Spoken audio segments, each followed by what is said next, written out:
Bendiciones mis hermanos, les habla un día más Teo Hernández y hoy día voy a compartirles la historia de Santa María Micaela del Santísimo Sacramento, fundadora del año 1865. Micaela significa Dios es mi fuerza. Esta mujer heroica, que nació en Madrid, España, en 1809, tuvo que pasar por situaciones verdaderamente amargas antes de llegar a la santidad. Era todavía muy joven cuando murió su madre. Su padre murió también inesperadamente. Su hermano Luis pereció en un accidente al caerse de un caballo y su hermanita Engracia fue llevada imprudentemente por una niñera a ver la escena del ahorcamiento de un criminal y la joven al ver esta escena se enloqueció. Le quedaba una hermana, Manuela, pero ésta tuvo que salir al destierro porque los enemigos políticos de su esposo se apoderaron del gobierno. Recibió una educación muy seria, empieza un noviazgo y después de 3 años de amistad muy armoniosa y muy santa con su novio, este de un momento a otro se aleja porque sus familiares se lo han ordenado así. Entonces las lenguas maldicientes se dedican a hablar mal de Micaela. Ella en su biografía añade: en vez de hablar de esto con mis amistades, lo que hacíamos era llevar cuenta de los rezos que hacíamos y ver quién había rezado más. Su hermano fue nombrado embajador en París y después en Bruselas. Micaela era de familia de alta clase social española. Ella tuvo que acompañarlo y entonces empezó una vida muy especial. Madrugar muchísimo para alcanzar a hacer sus prácticas de piedad, ir a la Santa Misa, comulgar y aprovechar la mañana para hacer obras de caridad. De mediodía en adelante, a asistir a banquetes diplomáticos, bailes, funciones de teatro, salir de paseo a caballo, rodeada de gente, de la aristocracia y mostrarse siempre alegre y sonriente, a pesar de los dolores continuos de estómago a causa de una especie de cáncer que parecía devorarle el vientre. Ante tantísimos peligros para su virtud, lo que conservaba en gracia a Dios a la joven y elegante Micaela era su comunión diaria, las mortificaciones que hacía y el haber encontrado un santo director espiritual, el padre Caraza.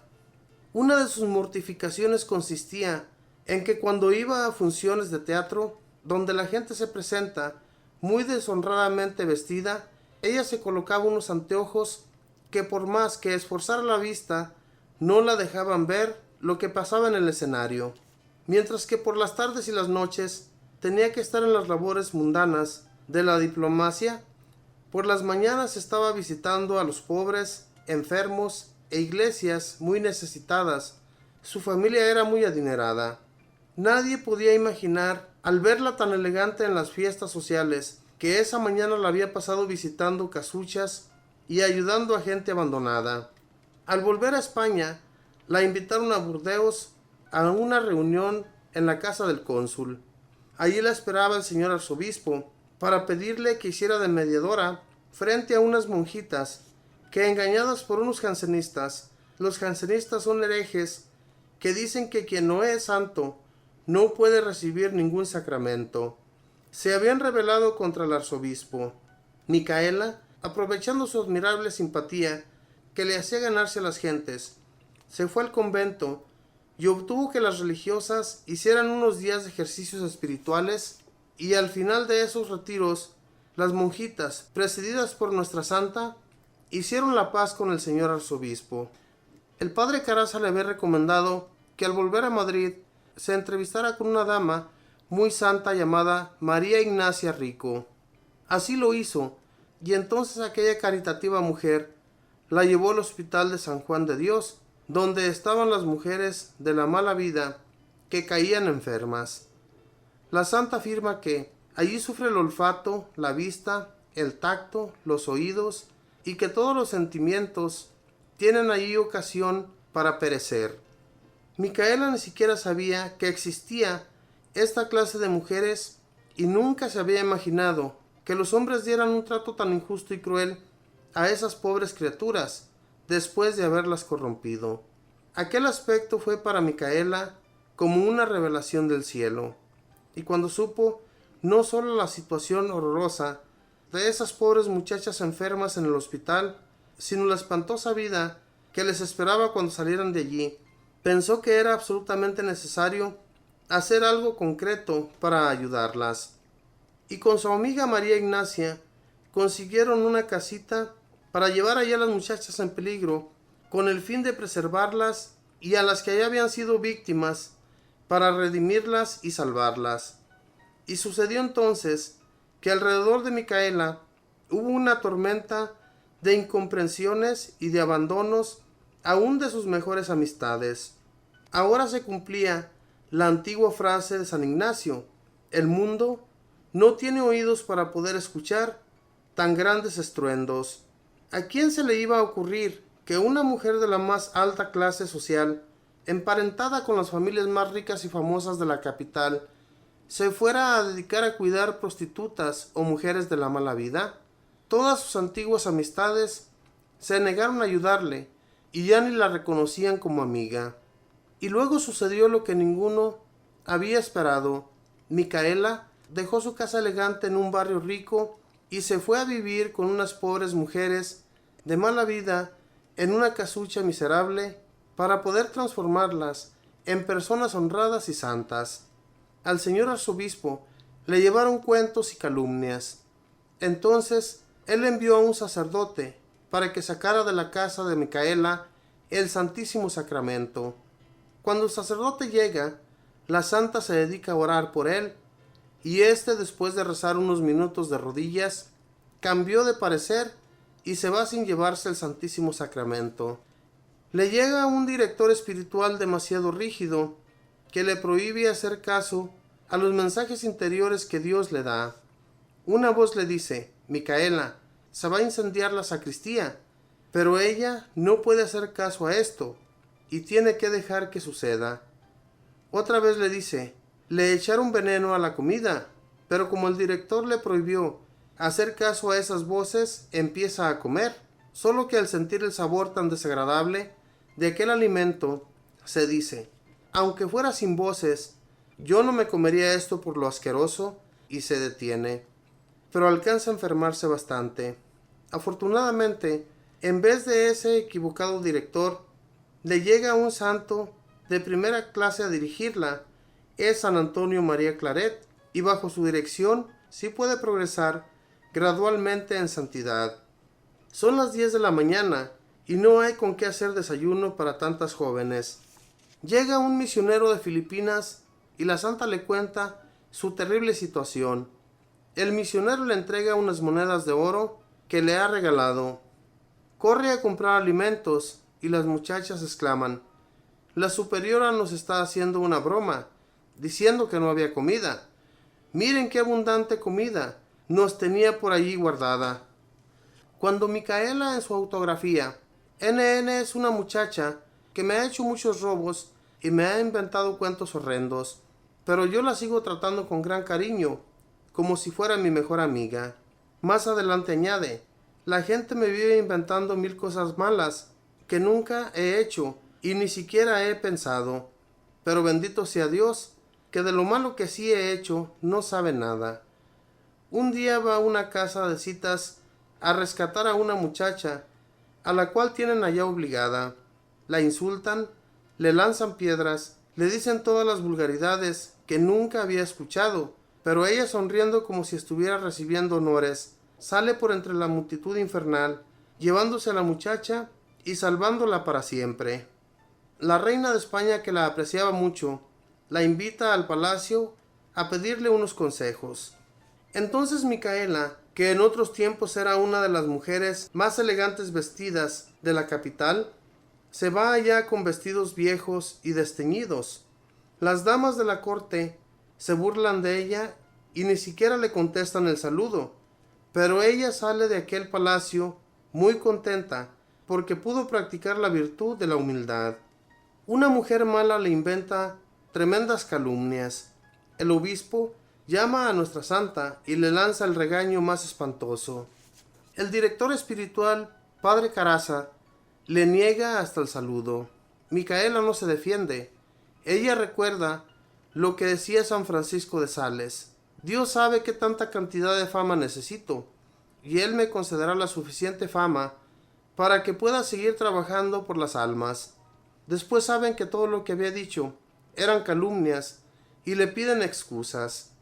Ella, mientras tanto, no había perdido la alegría ni la paz.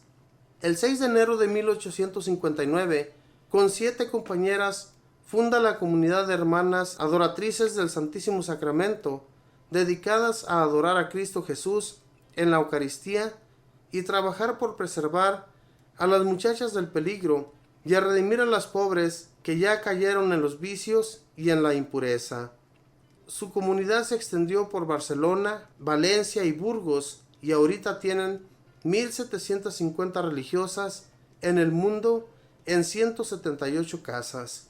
Ella, escribiendo a sus religiosas, les decía: difícil encontrar otra fundadora de comunidad que haya sido más acusada, más calumniada y regañada que yo. Mis acciones las juzgan de la peor manera posible. Pero también podía repetir las palabras de San Pablo: poco me interesa lo que la gente está diciendo de mí, mi juez es Dios. En sus casas colocaba esta bella frase, un mensaje de Dios a sus religiosas para que no se desanimen en la pobreza y en las dificultades.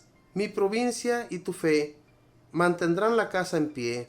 La madre Micaela había estado socorriendo a los enfermos en la peste de tifo negro en los años de 1834, 1855 y 1856, y había logrado no contagiarse.